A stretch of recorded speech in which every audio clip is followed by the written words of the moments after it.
Welcome to Office Hours, and today is Wednesday. It's July 21st, and here we are with another opportunity to talk about things at work, what's happening at work. And today I want to talk about, will you succeed as your boss? Like, will you succeed your boss? Now, this show is important for a number of reasons. So let's talk about why this is important here in office hours and where you at. So join the chat. Let me know how you're doing, where you at. And I had to answer this question. I had to ask this question.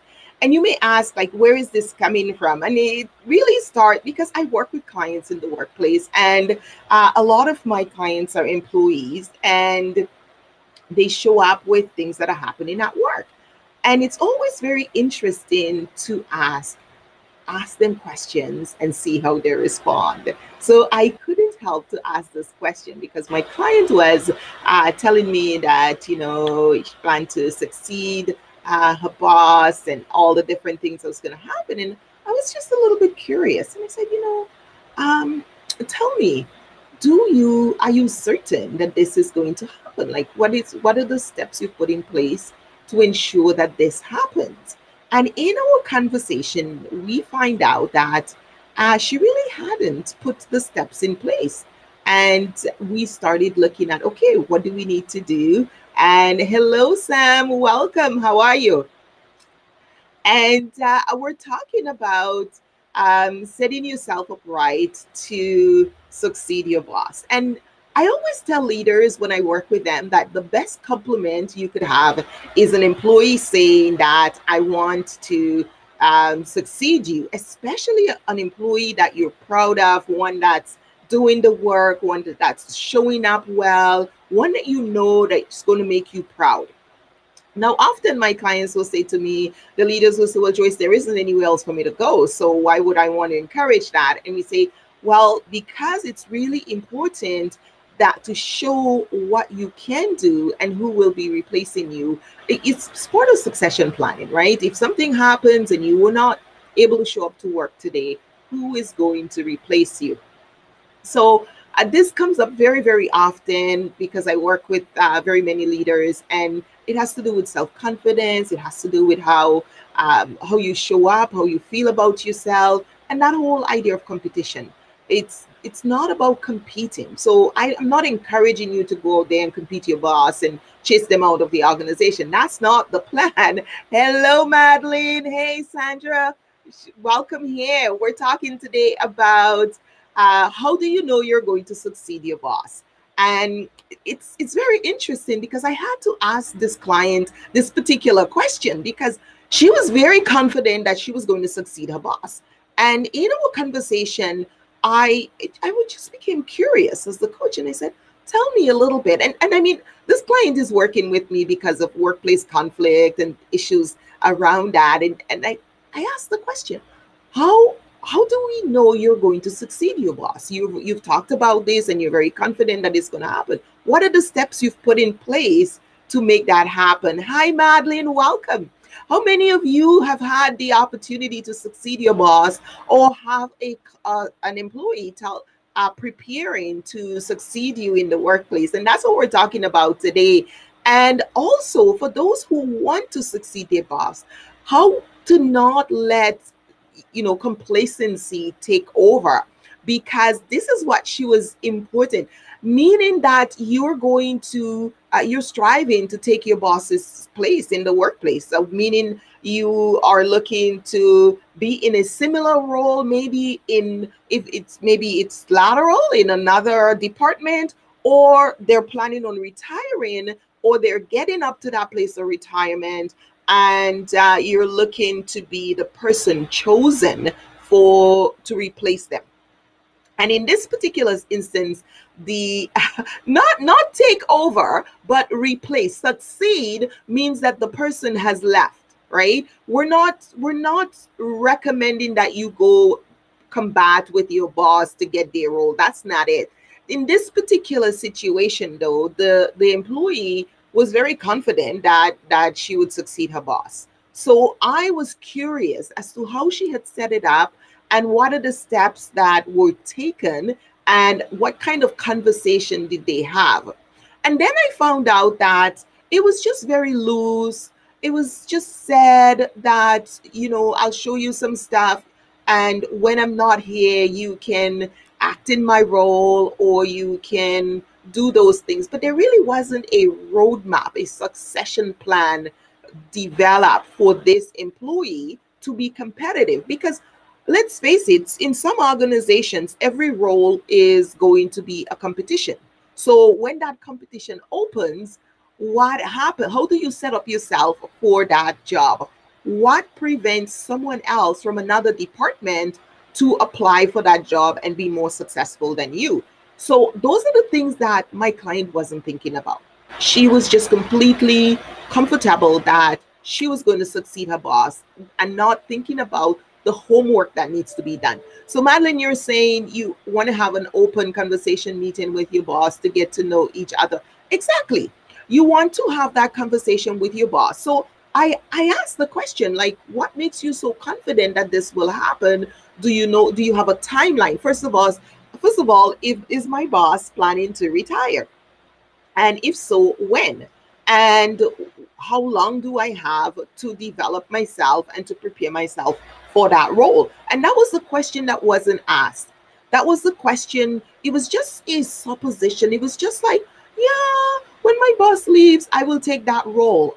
And I was curious because one of the things when I'm working with employees, with my clients, I'm looking at what are they missing? What areas do they need to grow or develop to be able to be successful? Because it's not just about the issue they come in to see me about, but it's that whole person. So we take a whole person perspective based on the model that I use here, is we're looking at how well are they situated in their life, in their work, in their relationships for success. Because sometimes it's just one thing that brings the client to see me, but that is actually a door opening for them to look at how well they're doing as a whole person. So as we're talking about this person said, well, we really didn't have a conversation. And I'm like, so are you telling me that if your boss should retire in 6 months and that position becomes open, what skill set do you have, or what confidence do you have that you'll be able to compete for that position and compete with everyone else within the organization that may, even from other departments, who may want that particular role? And the client was stumped. She was like, well, my boss said I would be. I said, well, your boss is gone then, right? They don't get to choose. And this role may go to HR to fulfill. So how are you setting up yourself for success? What skill sets are you lacking, or do you need to develop so you can secure that role? I think sometimes people get complacent, and I think and then they just assume that things are going to happen. And I think all of us do that. We expect things to happen for us, and we don't have to put as much effort. So I thought I would bring that as a topic for us to talk about today, and ask yourself, what are you doing? And so, Madeline, you were saying, I don't even think this at all. And that's okay. If you're not looking to move in that role, if your boss is not coming up close to retirement, that's not an issue for you. Or if your boss is not moving on, that is not an issue. But in this particular instance, and for those in those situations, there are some key things you need to think about to ensure that you're having that open conversation. It's not the responsibility of your boss to say, come on, I want to mentor you and prepare you to go and to take over my role when I'm not here, and to be, to act in my role, or to take over when I go on vacation, and to build your skills. Some bosses do, but not all bosses will do that. So you have a responsibility as an employee to ask that conversation. So I've seen over the years, I've seen a number of situations where employees have come to me because they're upset, they've been passed over, they thought they were going to get the job, and then somebody from a completely different department applied and got the job, won it, and some come because they're grumpy, they didn't get the job, and now they're making the new manager's life miserable because they feel that they should have gotten the job and this person doesn't know what they're doing. So I have seen so many of these types of situations over the last 24 years. So it sort of alerted me when this client said to me, oh yeah, I plan on getting my succeeding my boss when that person's retires. And I had to ask the question, what makes you so confident? Why do you think you will be able to have that happen? Imagine you were saying, it seems in my observation that this is competing is a negative approach. No, no, no. This is not about competing. This is about preparing yourself. Every organization should have a succession planning process. And succession planning is very good because it's very interesting, because I have another client who is a leader and who is actually mentoring someone to take his spot in the organization when he leaves the organization. And that was something he decided that he wanted to do.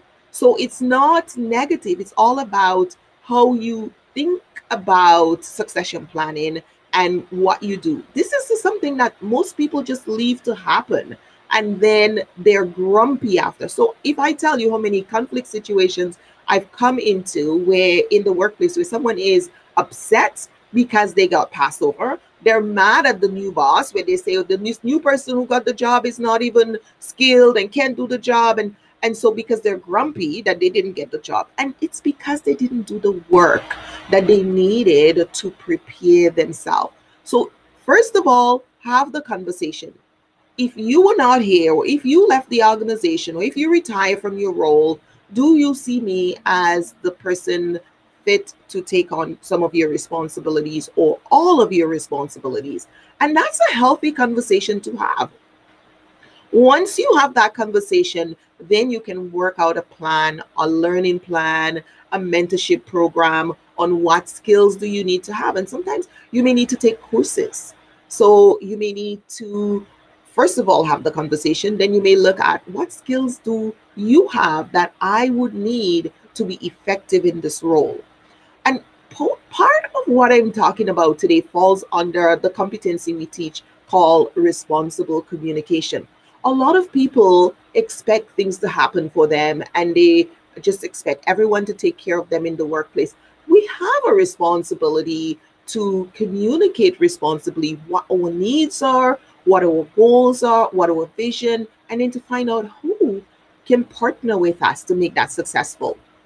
So when we do that, it really is very effective because now we know and we're aware of what we need, how we need to position ourselves, and what we need to do so we can be successful. So those are some of the key things that I help my clients to do when they come to me and they're struggling with what's going on, probably with their role, where they're situated in the organization, the change that's coming, their own growth and their own movement. So we take a broad picture, a broad look at what's happening for them, what's the possibilities, and what can they do to make things better, or to create some assurance for themselves and some confidence that what they want, the goal that they've set for themselves, is attainable. Because sometimes you could just sit and imagine that you could take on that responsibility and not ask your boss. And your boss might be able to say, you know what? I think you might be better fit for this other role over here, because this particular role, some of the skill set that's needed for this job may not be suitable to your personality or your style. And really have that kind of conversation and be responsible. And I think sometimes people are afraid to have those kinds of critical conversation, and then we end up with problems. And then I get called in because there's conflict and people are not getting along and people are fighting and people are upset about what's happening and they're grieving and they're complaining because they hadn't done that piece of responsible communication. We're just simply asking the question. It's okay. You cannot do every job. All of us cannot do the same job on the planet. People ask me all the time, Joyce, how can you do what you're doing, dealing with people's conflict all the time? Not all of us are cut out for that. I couldn't do your job. And so I have my particular skill set. And so we all gifted to do different things. Knowing that gives us the responsibility to have those conversations, have them in a safe environment, have them in a non-threatening manner so that we can know what our next step are. And then map out a goal. Map out a goal. I had my client map out a goal as to, okay, go have that conversation. That was the first thing. When are you going to have that conversation? And good for her. She went and had the conversation. So she now knows, oh, my boss thinks I will thrive at this job and I'll be well, I'll do well. And we've outlined some key things that I need to do, some courses I need to take, some relationships I need to formulate, some people I need to get to know, other aspect. And now we have dates in the calendar of when we're going to meet and what we're going to focus on and when I'm going to get mentored and what I need to know. And I'm making a list of questions that I need to ask so I can be successful. And that is, my friend, some key things. So if you are in a place where you think this may be something you need or to talk about, if you're in a leadership role and you have employees who may be coming up, and actually one of my leaders did it for an employee, not to take his job, but actually to get another position. Say, you know what, I know this position is coming up and I think you have the ideal skills for it, but here are some things you will need to know. Would you like me to mentor you and help you to set yourself up so you can successfully compete for that role? And they did. And this employee was able to be successful. As a leader, it gives you such a sense of satisfaction. I know when I train coaches and mentor coaches, and I see when they come to that place where they execute at such a high level, I am thrilled, because you see with your efforts that you've lent to someone, and the support you've given them, and they've thrive and they're successful. It's such a beautiful process. So this is it, short and sweet today. If that was something, if you have a question and you're looking for an answer, or you're looking for something, let us know. Let me know if you have a particular question about this or something on your mind. Absolutely. Otherwise, it's really great to have you here. Enjoy all your comments, Madeline. Absolutely. If that was something that you're looking to do, go ahead and put it, activate. Absolutely. It's important to do the things you need to do in your career, because you are the CEO of your career, and your employers are there to support you once you map out where you want to go. Joyce Odidison here, and thank you for tuning in to Office Hours. I'm so excited that you were here with me today. I enjoyed your company and your comments, and let's meet again next week at 12 noon Wednesdays, and we will talk more on Office Hours. If you have any ideas or any concerns, or you're looking for any particular issue that you want me to discuss, please message me and send me a message in this stream, or you can private message me if you don't want it in the public, and I will be more than happy to share my thoughts on it, and some of the thoughts I have, or the experiences I've had, and how I've seen other people deal with it, or how I've coached clients to deal with it in my own work as a conflict analyst or coach. Take care and stay well at work. Be well now.